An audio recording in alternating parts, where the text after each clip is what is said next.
স্বাগতম প্রিয় শিক্ষার্থী। আজকে তোমাদের যে ক্লাসটা আছে এখন সেটা হচ্ছে কৃষি সম্প্রসারণ। এখানে আমি তোমাদের ইউনিট 2 যেটা আছে সম্প্রসারণ কর্মসূচি ও সংগঠন প্রক্রিয়া তদারকি, এটা শুরু করেছিলাম গত সপ্তাহে।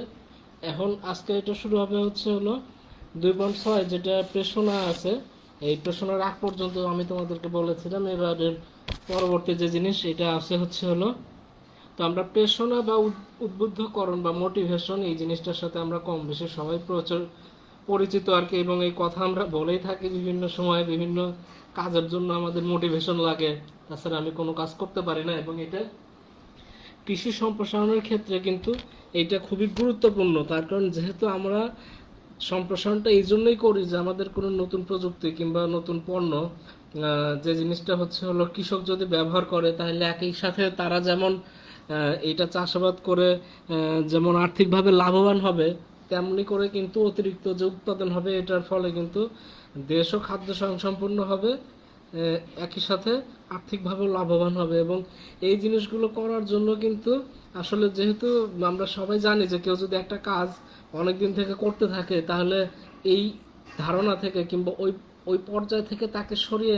আনতে কিন্তু অনেক যে আসলে কাঠখড় পোড়াইতে হয় আর কি। এবং এই জিনিসটাই হলো মূলত প্রেষণা আর কি, যে সেই জিনিসটা আমরা কিভাবে বলি যে এখানে এই মূলত সংজ্ঞার কথা বলতে গেলে যে এটা এরকম একটা বিষয় যার ফলে মানুষের অভ্যন্তরস্থ মানসিক অবস্থা যে আছে এবং এই জিনিসটা তার চাহিদা পূরণের জন্য কাজ করার শক্তি যোগায়, মানে তার ভিতরে একটা মানসিক শক্তি তৈরি করা, যে এই কাজ করতে গেলে তাকে, এই চাহিদা পূরণ করতে গেলে তাকে এই কাজগুলো করতে হবে, এবং সেই জিনিসগুলোই হলো প্রেষণা। এবং মানুষ বা অন্য কোনো প্রাণীকে যে জিনিসগুলা তাকে কোনো একটা নির্দিষ্ট কাজ করার জন্য তাড়না দেয়, তাকে প্ররোচিত করে, তাকেই প্রেষণা বলে। যেমন মানুষ ক্ষুধা পাইলে কিন্তু খাবার খায়, পিপাসার জন্য পানি খায় আর কি।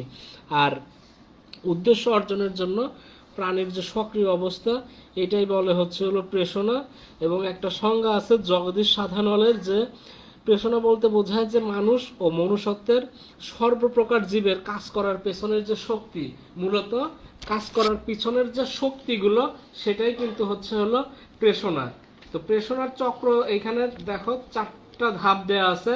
1 নম্বরে হলো অভাব বোধ, তারপরে 2 নম্বরে উদ্দেশ্য বা লক্ষ্য, 3 নম্বরে প্রচেষ্টা, 4 নম্বরে পরিতৃপ্তি। এইটা কেমন হয় যে যদি পানি পান করার দিক থেকে উদাহরণটা দেই, যে যদি আমাদের শরীরে পানির অভাব হয়, তাহলে পান করার যে প্রবল ইচ্ছা হয়, অভাব বোধ, এটা হলো প্রথম ধাপ। তারপরে আমরা এই পানির জন্য অস্থির হয়ে হয়তো যেখানে পানির উৎস আছে সেইখানে আমরা যাচ্ছি, এটা হলো দ্বিতীয় ধাপ। তারপরে পিপাসা নিবারণের জন্য যে আমরা পানি পান করি এবং ওই কাজটা করার জন্য যে প্রচেষ্টা, এটা তৃতীয় ধাপ। এবং তারপরে পানি পান করার পরে চতুর্থ ধাপ, এইখানে হলো এটা পরিতৃপ্তি, পান করার পরে তৃপ্তি আসে, এই জিনিসটার কথাই বলছে। এবং এইভাবে আবার কোনো নতুন যদি কোনো কাজ করার জন্য প্রেষণার দরকার হয়, সেই প্রেষণাটাও এরকম একটা 4টা চক্রে ঘুরবে। তো প্রেষণার সংজ্ঞা আর প্রেষণা চক্র এটা কিন্তু খুবই গুরুত্বপূর্ণ। আচ্ছা, এর সাথে আরেকটা আছে যে প্রেষণার শ্রেণী বিভাগ, এটাও ইম্পর্টেন্ট। সেটা প্রেষণা 2 রকম হইতে পারে, এক হলো জৈবিক বা দৈহিক, আর একটা হলো মানসিক। জৈবিক বা দৈহিক প্রেষণা কি আছে, যেমন হলো বাহ্যিক উদ্দীপনা, যেমন হলো কোনো কিছু দেখে এরকম হইতে চাওয়া, যেমন নাটক, সিনেমা, কোনো কিছু যদি আমরা ভালো কোনো কিছু দেখি, তাহলে কিন্তু আমাদের ইচ্ছা করে যে হ্যাঁ আমরা ওই রকম হই। সাঁতার, কাউকে সাঁতারু কিংবা কাউকে ভালো ক্রিকেটার, কাউকে ভালো ফুটবলার হইতে দেখে যে আমাদের মাঝে ভালো ক্রিকেটার, ভালো ফুটবলার হওয়ার যে ইচ্ছা কাজ করে, এটাই কিন্তু এইখানে এই বলছে বাহ্যিক উদ্দীপনা। তারপরে হলো দেহে কোনো উপাদানের অভাবজনিত প্রেষণা কি, কেমন, যেমন হলো পিপাসা কিংবা ক্ষুধা, এই জিনিসগুলো বা দেহের রক্তে পানির পরিমাণ যদি স্বাভাবিকের চেয়ে কম হয়, তাহলে কিন্তু আমাদের, কিংবা খাবারের কথাই যদি বলি, তাহলে কিন্তু আমাদের একটা মস্তিষ্কে সিগন্যাল চলে যায় যে এখন পানি পান করতে হবে বা খাবার খাইতে হবে। এইটা হলো দেহে কোনো উপাদানের অভাব। তারপরে হলো আরও আছে যে যৌন চাহিদা, যেমন হলো দেহে যৌন হরমোনের উৎপাদন ফলে যৌন প্রেষণার তৈরি হয়, তবে সামাজিক বিধিনিষেধ বা নৈতিকতার মাধ্যমে আমরা তাকে নিয়ন্ত্রণে রাখি। তারপরে আছে যে মানসিক বা সামাজিক প্রেষণা, একে 5 ভাগে ভাগ করছে। সেটা হলো যে নিরাপত্তা, ভালোবাসা, স্বীকৃতি, আত্মপ্রতিষ্ঠা বা আত্মপ্রকাশ এবং সৌন্দর্য বোধ। এই কয়েকটা জিনিস পাওয়ার জন্যই আমাদের মানসিক প্রেষণা কাজ করে: নিরাপত্তা, ভালোবাসা, স্বীকৃতি, আত্মপ্রতিষ্ঠা বা আত্মপ্রকাশ। আচ্ছা, এরপরে আছে যে প্রেষণা বা উদ্বুদ্ধকরণ, একই কথা। এবং উদ্বুদ্ধকরণের পদ্ধতি আছে যে সকল প্ররোচনা পেয়ে কৃষক তার আচরণের পরিবর্তন করে, সেইটা কেমন হইতে পারে? সেটা হলো যে কৃষকদের সমস্যা ভিত্তিক কলা কৌশল নির্বাচন করা। আমি তোমাদেরকে প্রথমে বলছি যে তোমরা যদি ক্লাসগুলো একের পর এক যদি সিকোয়েন্স অনুযায়ী করো, দেখা যাবে যে একটা ক্লাসের কথা পরবর্তী ক্লাসের সাথে কিন্তু লিঙ্ক থাকে। এবং এই কিছু কথা কিন্তু আমি আগের ক্লাসেও বলেছি এবং এই কথা হয়তো পরবর্তীতেও আবার আসবে। তো কৃষকদের সমস্যা ভিত্তিক কলা কৌশল নির্বাচন করা, কলা কৌশলগুলোকে সহজলভ্য এবং সুলভ হইতে হবে। তারপরে হলো লাকসই হওয়া। তারপর হলো প্রয়োজন মতো আনুষঙ্গিক উপকরণাদি সহজলভ্য করা, সম্প্রসারণ কর্মের দক্ষতা, সহযোগিতা ও বন্ধুসুলভ আচরণ, কৃষকদেরকে উৎসাহ প্রদান এবং আয় বৃদ্ধিতে সহায়তা করা। তারপর আছে হলো কৃষকদের কাজের প্রশংসা করা, সভা সমিতিতে ডেকে তাকে গুরুত্ব দেওয়া, কৃষকের সাথে যোগাযোগ স্থাপন, কৃষকদেরকে পুরস্কারের ব্যবস্থা করা এবং গণ্যমান্য ব্যক্তিদের সাথে কৃষককে পরিচয় করায় দেওয়া। এই ধাপগুলোর মাধ্যমে কিন্তু কৃষকরা উদ্বুদ্ধ হবে আর কি। এরপর আছে যে তদারকি। তদারকি কেমন জিনিস? তদারকির ইংরেজি হচ্ছে সুপারভিশন। এটা কি? যে কোনো কাজকে উপর থেকে বা উপর মানে হলো সুপার, এই সুপার বা উপর থেকে নজর রাখাটাই হলো সুপারভিশন বা তত্ত্বাবধান। এবং এইটা মূলত আমি হয়তো কোনো কর্মীদেরকে দিয়ে কাজ করাচ্ছি এবং এই ক্ষেত্রে তাদেরকে সরাসরি বা প্রত্যক্ষ পথ নির্দেশনা এবং নিয়ন্ত্রণ করতেছে আমি যে পদ্ধতিতে, এটাকেই কিন্তু বলবে হলো তদারকি। এবং যে কোনো কাজের জন্য তদারকি কিন্তু খুবই গুরুত্বপূর্ণ। তার কারণ আমি যদি কাউকে একটা কাজ করতে দেই এবং তাদেরকে যদি আমি ইনস্ট্রাকশনই শুধু দিয়ে দিলাম, কিন্তু তারা কিভাবে কাজটা করতেছে, কোনো ভুল পদ্ধতিতে করতেছে কিনা, এই ব্যাপারটা যদি আমি তদারকি না করি, তাহলে দেখা যাবে যে কাজটা কিন্তু এলোমেলোভাবেই হবে।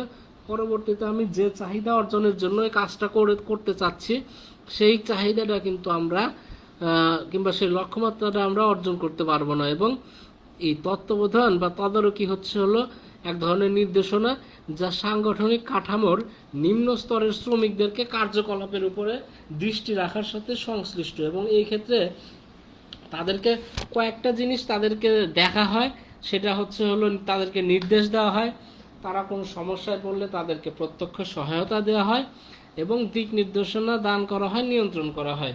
এই কয়েকটা জিনিস হলো মূলত তদারকির অংশ আর কি।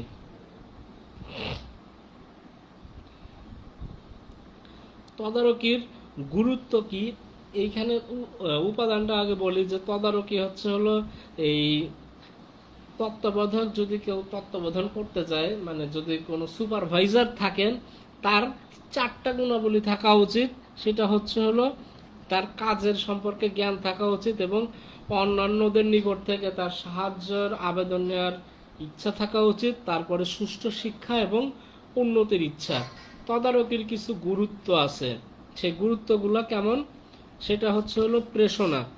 একজন কেউ তদারকি করতে গেলে তাদের সাথে যখন আমি কথাবার্তা বলবো এবং তাদেরকে বিভিন্ন নির্দেশনা দিব, প্রত্যক্ষ সহায়তা করব, তখন কিন্তু তারা আমাদেরকে সেই কাজের জন্য উদ্বুদ্ধ হবে। এই জিনিসটা দেখা যায় যে আমি যদি ছাত্রদেরকে বলি কিংবা যাদেরকেই বলি, আমি যদি আমার কর্মীদেরকে যে বলি যে হ্যাঁ তোমরা যে কাজটা করতেছো খুবই ভালো হচ্ছে, এই কাজটা আরো এইভাবে করলে আরো সুন্দরভাবে করা যায়, তো তাদের কথা যদি আমরা সুন্দরভাবে শুনি, তাদের সাথে বসে কথা বলি, তাহলে কিন্তু তারা ওই কাজটা করার জন্য খুবই আগ্রহী হবে। দেখবে যে হ্যাঁ স্যার এসে আমার কাজে উৎসাহ দিচ্ছে, আমার কাজটা দেখতেছে, আমার প্রশংসা করতেছে, তাহলে কিন্তু সে কাজটা ভালোভাবে করবে।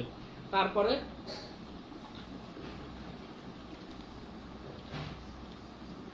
ব্যবস্থাপনা পরিষদে যারা থাকে এবং তাদের মধ্যে যে যোগসূত্র, এই যোগসূত্রটা কিন্তু রক্ষা করা হয়।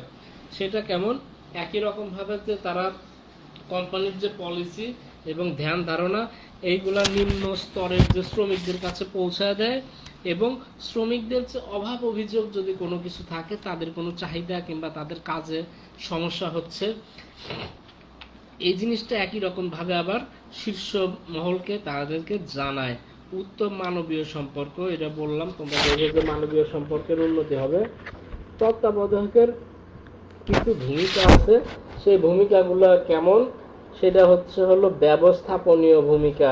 তিনি কলা কৌশলী হিসাবে কাজ করবেন, গবেষক বা বিশ্লেষক, তিনি কর্মী নিয়ন্ত্রক। মানবিক সম্পর্কের ভূমিকা, তিনি পরামর্শদাতা, তিনি কোনো কাজের জন্য পরামর্শ দিবেন। এই যে সংযোগ রক্ষাকারী, গত প্রশ্নে, এই যে আগের প্রশ্নে বললাম, মানবিক সম্পর্কের বিশেষজ্ঞ, এটা তো বললাম। তারপরে ব্যবস্থাপনা এবং কর্মী দলের মধ্য, তাদের যে যোগসূত্র বা মধ্যম অবস্থায় থেকে যে যোগাযোগটা রক্ষা করে, এই জিনিসটা। তারপরে তাদেরকে প্রেরণা দেয়, তাদেরকে প্রশিক্ষণ দেয়। কার্যঘটিত ভূমিকা কি, তিনি একজন নেতা, সংগঠক, পরিকল্পনাকারী এবং সিদ্ধান্ত গ্রহণকারী। আচ্ছা, এরপরে আছে যে সম্প্রসারণ তদারকির নীতিমালা। তো সম্প্রসারণ তদারকির নীতিমালা জিনিসটা কেমন, যে একজন ভালো তত্ত্বাবধায়ককে তার সংগঠনের উদ্দেশ্য মোতাবেক যাবতীয় কার্যকলাপ সম্পাদন করা উচিত। তাইলে কি হবে, যে এই নীতি অনুসরণ করতে হলে কোনো তত্ত্বাবধায়ককে তার সংগঠনের সম্প্রসারণ কর্মসূচি বিশ্লেষণ করতে হবে এবং সমস্যাটা যথাযথভাবে বুঝে কিন্তু তাকে কাজ করতে হবে, এবং তাকে মূলত ওই সমস্যাটা সম্পর্কে ভালো আইডিয়া থাকবে, এবং এর উপরে ভিত্তি করে তিনি বিভিন্ন স্টাডি করবেন, বিভিন্ন মাঠে বিভিন্ন সমস্যার সমাধান খুঁজবেন, এবং সম্প্রসারণ কর্মীদেরকে এই সম্পর্কে প্রয়োজনীয় তথ্য সরবরাহ করবেন। তারপরে কৃষকরা কতজন এই পদ্ধতি অবলম্বন করে উপকৃত হচ্ছে, এই এই জিনিসগুলো তিনি লিপিবদ্ধ করবেন, এবং এই সম্পর্কিত যে কাজগুলো করতে গেলে তিনি কি কি সমস্যায় ভুগছেন, এই জিনিসগুলো তার কাছে বিস্তারিত লিপিবদ্ধ করা থাকলে ভবিষ্যতে এই জিনিসগুলো থেকে নতুন নতুন সমস্যা সমাধানে তিনি ব্যবহার করতে পারবেন। একজন ভালো তত্ত্বাবধায়ক যিনি আছেন, তিনি সম্প্রসারণ কর্মীকে এমনভাবে নির্দেশনা দেবেন যেন কাজ আদায় হয় এবং সংগঠনের উদ্দেশ্য হয়। এটা কিন্তু আমরা সবাই জানি যে আমরা যদি এরকম ভাবে আমি নির্দেশনা দিব যে আমার নির্দেশনা শুনে তারা যেন কাজটা সুন্দরভাবে করে, আমি এরকম পদ্ধতিতে নির্দেশনা দিলাম যে আমার নির্দেশনা শুনে তারা রাগ করে কাজ রেখে বাড়ি চলে গেল, তাহলে কিন্তু আমার সংগঠনের যে উদ্দেশ্য এটা কিন্তু উদ্ধার হবে না আর কি। এবং এই ক্ষেত্রে কি হবে, সম্প্রসারণ কর্মীদেরকে এই যে বললাম যে ঊর্ধ্বতন অফিসের সাথে যোগাযোগ রক্ষা করার কথা, তাহলে তাকে জেলা অফিস, উপজেলা অফিস এদের সাথে পরিচয় করায় দিতে হবে, কর্মস্থলে তার কলিগদের সাথে পরিচয় করায় দিতে হবে। তারপরে সম্প্রসারণ নীতি সম্পর্কে তাকে জানাইতে হবে, কর্মবিবরণ, সময়ের সদ্ব্যবহারে সাহায্য করা, প্রশাসনিক দৃষ্টিভঙ্গির ব্যাখ্যা করা, এই তো এই জিনিসগুলোর জন্য তাকে রেডি করতে হবে। তারপরে একজন ভালো তত্ত্বাবধায়ক প্রত্যেক সম্প্রসারণ কর্মীর শিক্ষার চাহিদা নির্ধারণ করেন। প্রত্যেক সম্প্রসারণ কর্মী তার সম্প্রসারণ কর্মটা সঠিকভাবে সুচারুরূপে সম্পন্ন করতে হলে তার কিন্তু প্রশিক্ষণের দরকার আছে, এবং যিনি ভালো সুপারভাইজার তিনি তাদের এই চাহিদাগুলো, তার কোন কোন ক্ষেত্রে তাদের ল্যাপস আছে, কোন কোন ক্ষেত্রে তাদের গ্যাপস আছে, এই যে তার পিটফল বা শর্ট কামিং যে জিনিসগুলো আছে, তার যে ঘাটতি আছে, এইগুলা পূরণের জন্য তিনি প্রশিক্ষণের ব্যবস্থা করবেন। তারপরে আরো কি কি রকম উন্নয়ন দরকার তা নির্ধারণ করবেন, কোথায় কোথায় তাদের পরামর্শ দরকার, এই জিনিসগুলো তিনি নির্ধারণ করবেন। তারপরে একজন ভালো তত্ত্বাবধায়ক তার তত্ত্বাবধায়কমূলক কাজকে সহযোগিতামূলক কার্যে রূপান্তরিত করেন। তার কাজটাকে যেন এরকম না দেখায় যে তিনি অর্ডার দিচ্ছেন, তাদেরকে দিয়ে চাপ দিয়ে কাজ করায় নিচ্ছেন, এরকম যেন না দেখায়। তার কাজটা দেখাতে হবে যে তিনি সম্প্রসারণ কর্মীদের কাজে সহায়তা করতেছে, এই জিনিসটা। তারপরে একজন ভালো তত্ত্বাবধায়ক কর্মীদের যোগ্যতা বৃদ্ধির দায়িত্ব গ্রহণ করেন। তার একটা পয়েন্ট আগেই চলে আসছে যে তাদের প্রশিক্ষণের ব্যবস্থা করবে। তারপরে কর্মীরা, সম্প্রসারণ কর্মীরা কিভাবে গৃহ বা খামার পরিদর্শন করবে, কিভাবে ফলাফল প্রদর্শন করবে, অফিসে কিভাবে কৃষকদের সাথে সাক্ষাৎ করবে, কিভাবে সভা পরিচালনা করবে, কিভাবে পোস্টার, হ্যান্ডবিল এগুলো প্রচারপত্র লিখবে, কিভাবে টিভি প্রোগ্রাম করবে, কিভাবে দলীয় পদ্ধতি, তারপরে পরিকল্পনা অনুযায়ী কর্মসূচি প্রণয়ন করবে, এইসব শিক্ষা দিয়ে তিনি সম্প্রসারণ কর্মীদের যোগ্যতা বৃদ্ধির কাজ করবেন। তারপরে সম্প্রসারণ কর্মীদের কার্যাবলী কিন্তু পরীক্ষা করতে হবে, যে এই যে তাদের যোগ্যতা বৃদ্ধির জন্য কাজ করা হলো, তাদেরকে প্রশিক্ষণ দেওয়া হলো, এই ক্ষেত্রে তারা কিরকম পারফরমেন্স দেখাচ্ছে তার উপর ভিত্তি করে এই জিনিসগুলো কিন্তু সেই কার্যাবলী তিনি পরীক্ষা করবেন। তারপর একজন ভালো তত্ত্বাবধায়ক সম্প্রসারণ কর্মসূচির প্রতিটি ধাপের মূল্যায়ন করবেন আর কি, এবং ধাপ অনুযায়ী যে মূল্যায়ন করা হইলে মূল্যায়নগুলো যখন এই সম্প্রসারণ কর্মীরা পাবে, তখন কিন্তু যাদের মূল্যায়নে ভালো নাম্বার আসছে কিংবা যাদের ভালো পারফরমেন্স আসছে তাদের যখন সম্মানিত করা হবে, তখন সেও যেমন পরবর্তীতে ভালো কাজ করতে আগ্রহী হবে, এছাড়া অন্যান্য যারা পিছনের দিকে আছে তারাও কিন্তু এই ভালো ফলাফলের আশায় কিংবা এই যে একটা কি বলবো স্বীকৃতির আশায় কিন্তু তারা ভালোভাবে কাজ করবে আর কি। একই রকম ভাবে একজন ভালো তত্ত্বাবধায়ক তার নিজেরও কর্মক্ষমতার মূল্যায়ন করবে, সেটা কিভাবে যে সে ঠিকঠাক মতো সম্প্রসারণ কর্মীদেরকে নির্দেশ দিতে পারতেছে কিনা, এজন্য তিনি পড়াশোনা করে গবেষণা করে বিভিন্ন পদ্ধতি আবিষ্কার করে সেই পদ্ধতি তিনি নিজের উপরে প্রয়োগ করবেন, চেকলিস্ট তৈরি করে তার কাজ মূল্যায়ন করবেন। একজন ভালো তত্ত্বাবধায়ক ব্যক্তিগতভাবে ও পেশাগতভাবে সম্প্রসারণ কর্মীদের সাহায্যকারী হতে ইচ্ছা প্রকাশ করবেন। তারপরে একজন ভালো তত্ত্বাবধায়ক সম্প্রসারণ কর্মীদের ভালো কাজের স্বীকৃতি দিয়ে থাকেন, এই জিনিসটা আগেও চলে আসছে। এরপরে আছে যে সুপারভিশন বা তদারকির হলো উদ্দেশ্য। উদ্দেশ্য কি, যে মাঠ কর্মী যারা আছে একদম নিচু লেভেলে, একদম মানে প্রান্তিক পর্যায়ে, তাদের সম্পাদিত এবং অসম্পাদিত সকল কাজের বিবরণ তিনি সংগ্রহ করবেন। তারা মাঠে কাজ করতে যে কি সমস্যার সম্মুখীন হচ্ছে সেই জিনিসগুলো সচক্ষে পর্যবেক্ষণ করবেন। তারপরে তাদের দক্ষতা পর্যবেক্ষণ করবেন, কারিগরি সমস্যা থাকলে তাদের সে টেকনিক্যাল সমস্যাগুলো সলভ করে দিবেন। তারপরে ট্রেনিং এর ব্যবস্থা থাকলে ট্রেনিং দিবেন, তাদেরকে ট্রেনিং ম্যানুয়াল সাপ্লাই দিবেন। তারপরে প্রয়োজন মতো উপদেশ এবং আদেশ নির্দেশ দিবেন, এবং এর সাথে সাথে এর উপরে ভিত্তি করে কৃষকরা কি কি উৎপাদন কৌশল আয়ত্ত করেছে এই জিনিসটাও তিনি হলো এইখানে দেখবেন আর কি।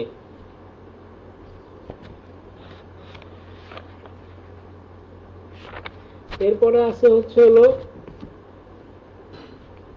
সম্প্রসারণ কর্মসূচি বাস্তবায়নের তদারকির উপাদান সমূহ।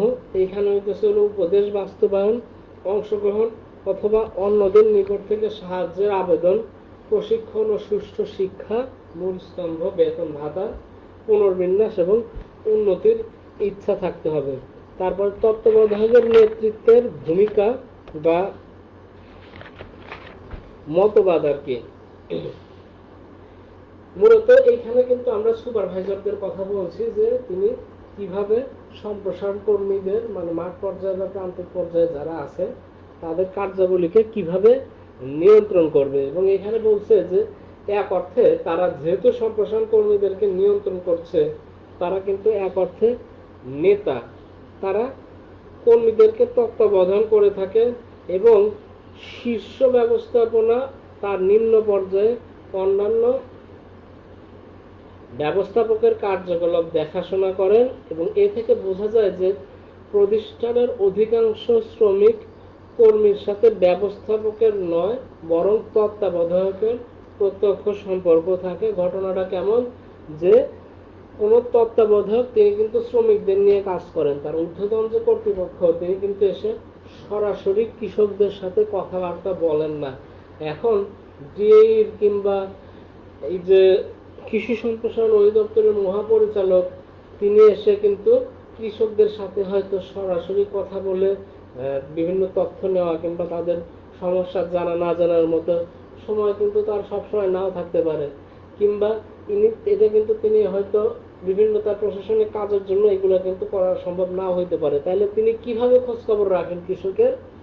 এই যে কৃষকদের খোঁজ খবর যারা রাখে, যে এই যে এসএও যারা আছেন তাদের উপরের ঊর্ধ্বতন কর্তৃপক্ষ যারা আছে, কৃষি সম্প্রসারণ কর্মকর্তা, উপজেলা কৃষি কর্মকর্তা, এই যে ধাপে ধাপে কিন্তু সবাই তার নিজ থেকে তথ্য নিয়ে তার ঊর্ধ্বতন কর্তৃপক্ষকে জানায়।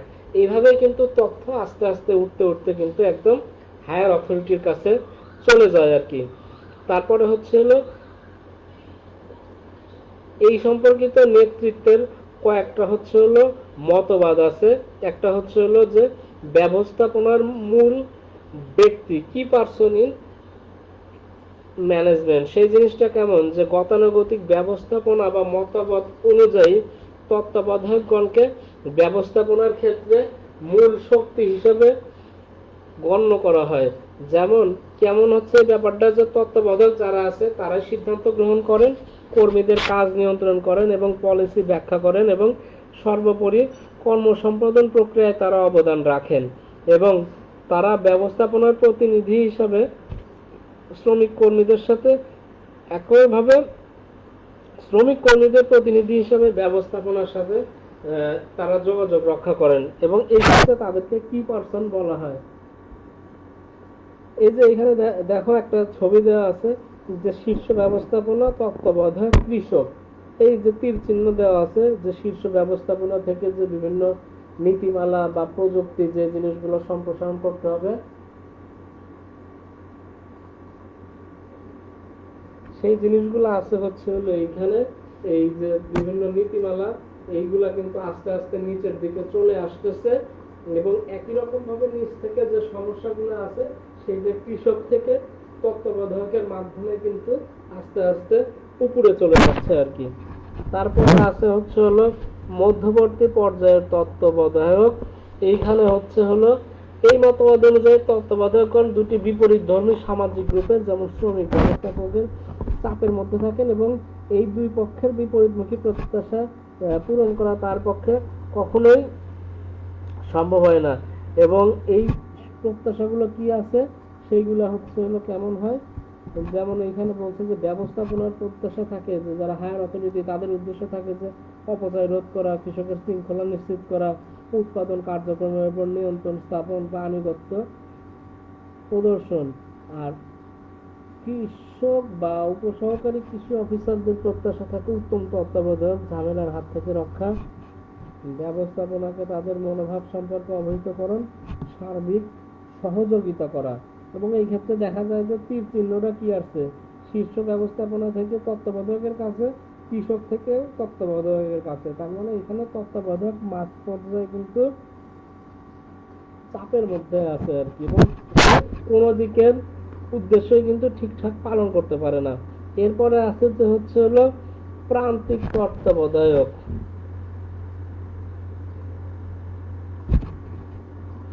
এই ক্ষেত্রে কি হয় যে এইখানে ছবি দিয়েই কিন্তু বোঝানো যাচ্ছে যে এইখানে তত্ত্বাবধায়ক কিন্তু বাইরে আলাদা অবস্থান করেন। এইখানে শীর্ষ ব্যবস্থাপনা যা আছে তারা কৃষকদের সাথে সরাসরি যোগাযোগ করে কিংবা কৃষক ও শীর্ষ ব্যবস্থাপনার সাথে সরাসরি যোগাযোগ করে আর কি।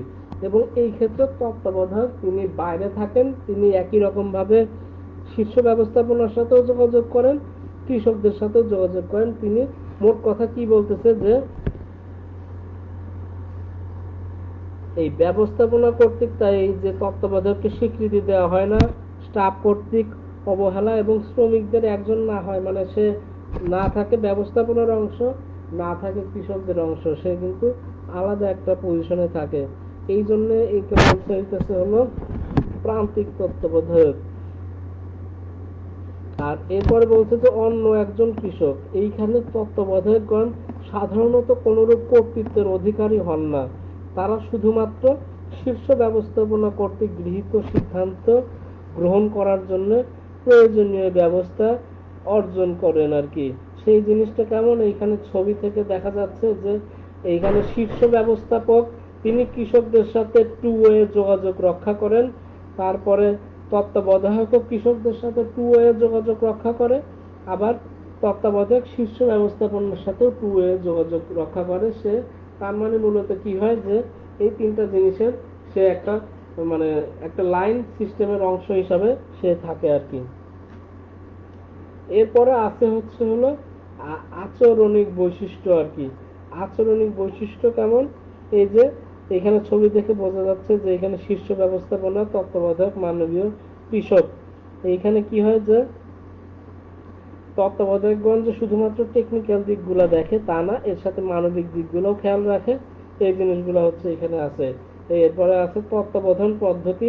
তত্ত্বাবধান পদ্ধতি, মেথড অফ সুপারভিশন দুই রকম। একটা হচ্ছে হলো সম্প্রসারণ, সাংগঠনিক বিষয়।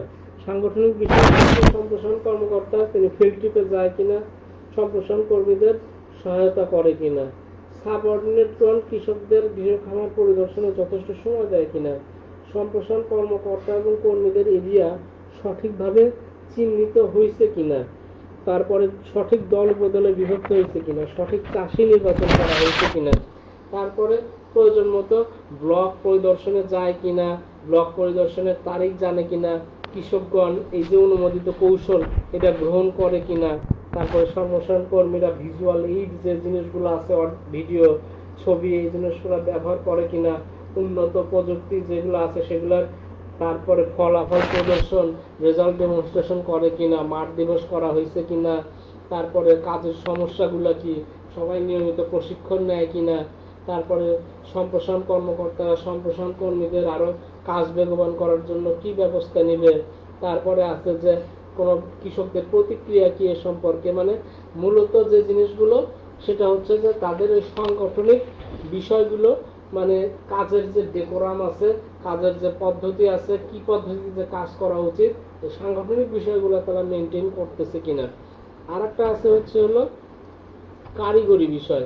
কারিগরি বিষয় কি, এটা তো ওইগুলো গেল অফিসিয়াল ম্যাটার। এগুলা কারিগরি বিষয় হচ্ছে হলো কৃষকরা যে অনুমোদিত কৌশল এই সম্পর্কে সচেতন কিনা, এবং তাদেরকে যে পদ্ধতি অবলম্বন করতে বলা হয়েছে, যে টেকনোলজি তাদেরকে দেওয়া হয়েছে এটা ব্যবহার করার মতো তাদের যথেষ্ট শিক্ষা দেওয়া হয়েছে কিনা, তারপরে কৃষকদেরকে মোটিভেশন বা উৎসাহ দেওয়া হয়েছে কিনা, এই অনুমোদিত কৌশল কৃষকের যে সম্পদ আছে কিংবা তার যে পরিবেশ পরিস্থিতি, জলবায়ু, এইসবের সাথে সামঞ্জস্যপূর্ণ কিনা, তারপরে কোন কোন কিছু কিছু কৃষক কেন অনুমোদিত কলা কৌশল গ্রহণ করে কিংবা কি জন্য করে না, তারপরে কলা কৌশলের পরীক্ষা বা বিশ্লেষণ ঠিক মতো হয়েছে কিনা, এবং উৎপাদনের উপর এই নতুন টেকনোলজির কি প্রভাব আছে, এই জিনিসগুলো কিন্তু এর অন্তর্ভুক্ত। তাইলে বলছে যে শুধু তত্ত্বাবধান দ্বারা ভালো সম্প্রসারণ আশা করা যায় না, তবে তত্ত্বাবধান একমাত্র কথা না, কিন্তু যদি তত্ত্বাবধান ঠিক মতো করা হয় তাহলে কিন্তু দক্ষ সম্প্রসারণ সার্ভিস আসবে আর কি। এবং এই ক্ষেত্রে আমাদের সবার সর্বোপরি মাথায় রাখতে হবে যে এখানে আমরা কঠোরতা অবলম্বন করব না, উদ্বুদ্ধমূলক আচরণ দ্বারা কর্মীদেরকে, সম্প্রসারণ কর্মীদেরকে তত্ত্বাবধান করব যেন আমার কাজের সুফল আসে আর কি। তো ধন্যবাদ সবাইকে। আজকে তোমাদের ক্লাস এইটাই ছিল, এই পর্যন্ত। তোমরা সবাই ভালো থাকবে, সুস্থ থাকবে।